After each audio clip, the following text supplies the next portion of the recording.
Welcome back. This is a big week for the Mueller probe, even if we don't hear from Mueller himself. The main event, at least on the schedule so far, is Wednesday.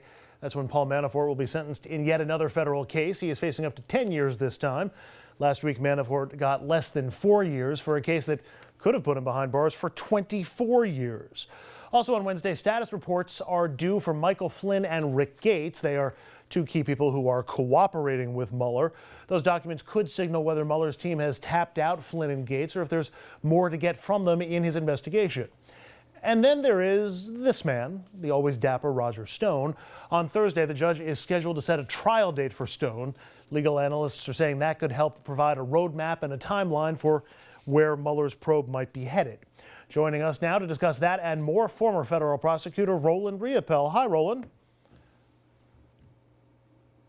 Hi, Andrew. How are you? I'm doing just fine. So you heard the lineup of things that are to come this week. If there's another level to what Mueller has, something more damning than what we've seen thus far, how will we learn that and what might we learn this week?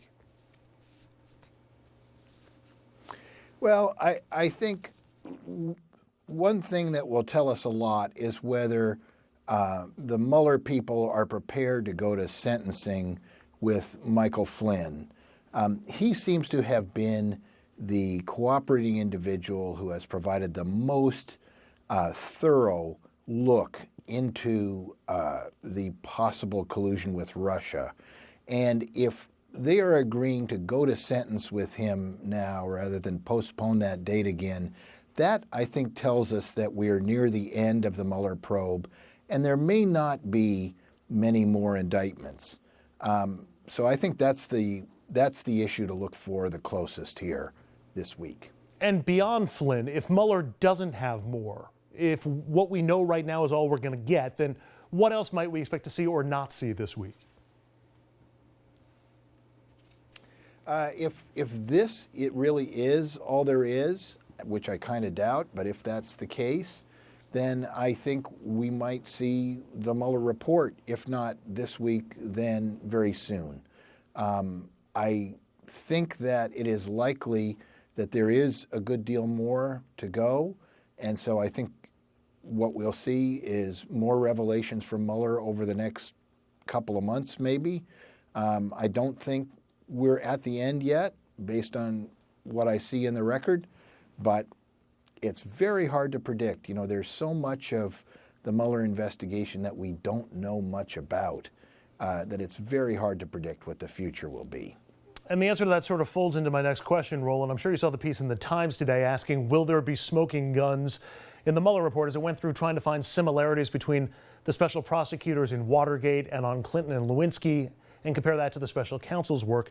Two questions. Do you think Mueller has more smoking guns, and is looking for similarities to these past presidential crises an effective way to measure what Mueller may or may not have?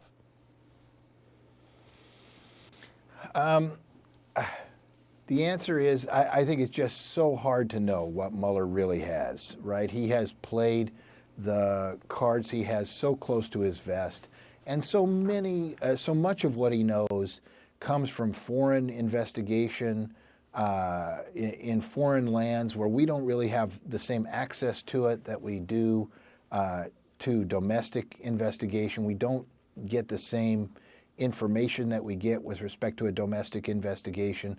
So unlike, for example, the Watergate probe, which, you know, came out of a simple burglary in Washington, or the Clinton scandal, which began with the Whitewater mess and the land deals in Arkansas, all stuff that was here locally in the United States. So much of what Mueller's looking at is overseas. So much of his evidence is coming from overseas. So much of that overseas evidence, we really have no idea what it is.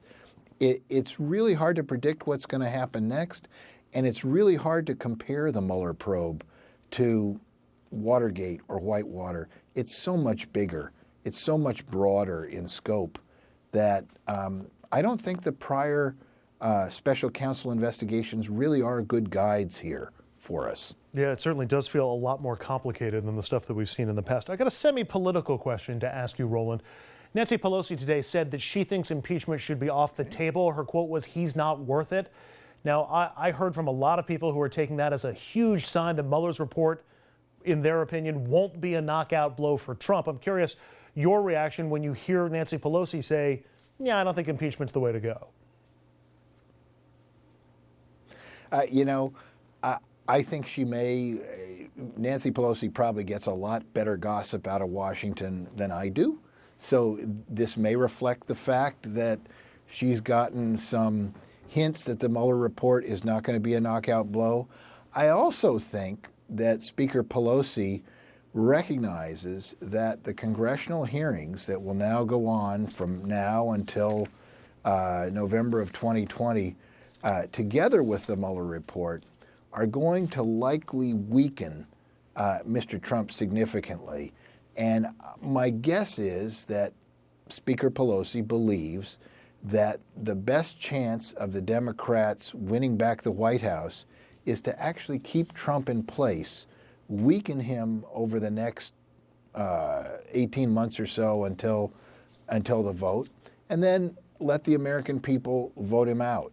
So I think she recognizes that bringing impeachment proceedings will likely energize his base, make them all the more committed to him, whereas a steady, slow drip of congressional hearings is more likely to weaken him over time than going for the knockout punch of impeachment at this point. I think that's what she's thinking.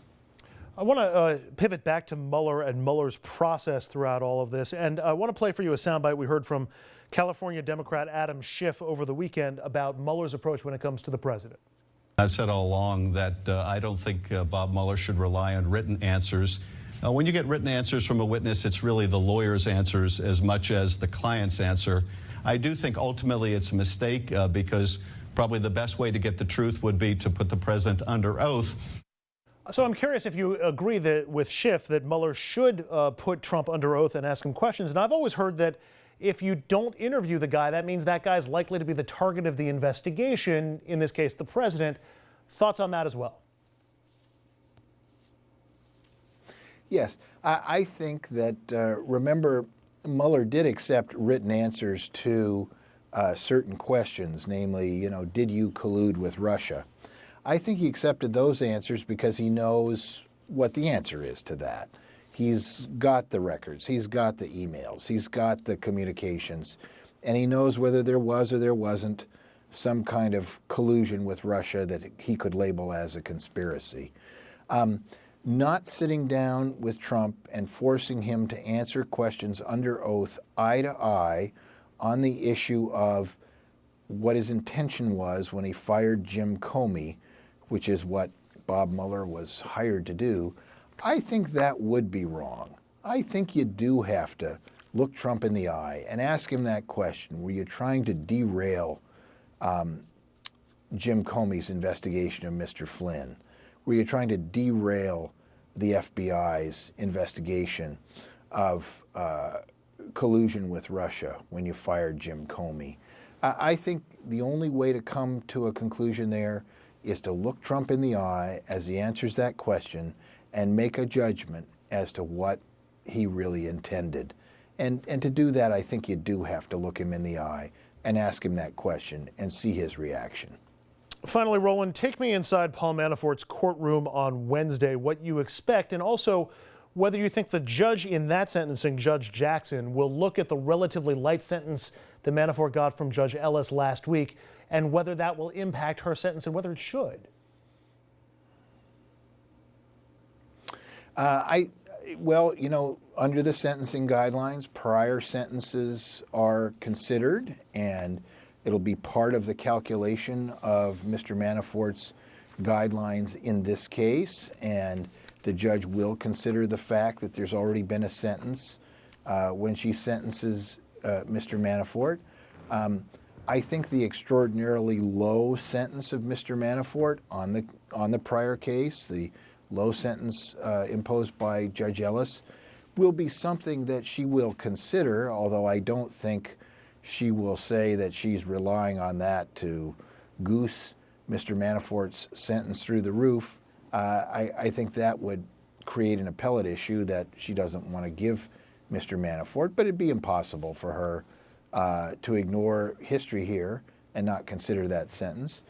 I do think that Judge Ellis, throughout the proceedings in the prior case, denigrated the prosecution and seemed to feel that the prosecution was kind of ridiculous, and so it's not surprising too much that he gave a very low sentence.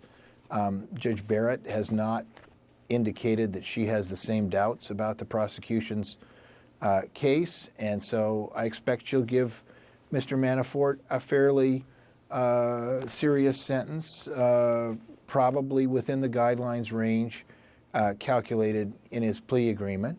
Remember, he has a statutory maximum sentence. The absolute maximum she can give him is 120 months, so I expect her sentence will be significantly less than that. And she can choose to run her sentence consecutive to the prior sentence by Judge Ellis. So in that way, she'll be tacking on time to the sentence already imposed. Now, one thing I would like to mention, Andrew, that has not been featured in most of the commentary to date, which I think is an important consideration, is the fact that under the newest criminal reform, the First Step Act, Mr. Manafort, who of course is older than 60, not in the best of health, and who has now been convicted of a series of nonviolent white-collar crimes, he will qualify for a series of very significant reductions in the total sentence that he serves. He will get additional good time because the First Step Act will apply to his sentence. He will potentially be released not to a halfway house, but to his own home confinement at 2/3 of whatever the sentence he's required to serve is. These are new laws that have just been enacted, and they'll be of great benefit to Mr. Manafort. So he may end up, even if Judge Barrett imposes a significant amount of time on top of the sentence already imposed, he may end up serving as little as 4 or 5 years because of these reforms. And that's worth knowing. Fortunate timing for Paul Manafort. Fortunate for us that Roland Riopel is here to analyze it all. Roland, we will see you soon. Thank you as always. Appreciate it. Thank you, Andrew. It's a pleasure to be with you. And up next on RFL, President Trump already gearing up his campaign for 2020. It's going to look a lot different than the last one did, but in many ways, it'll also look the same. Washington Post White House reporter joins us with the details next.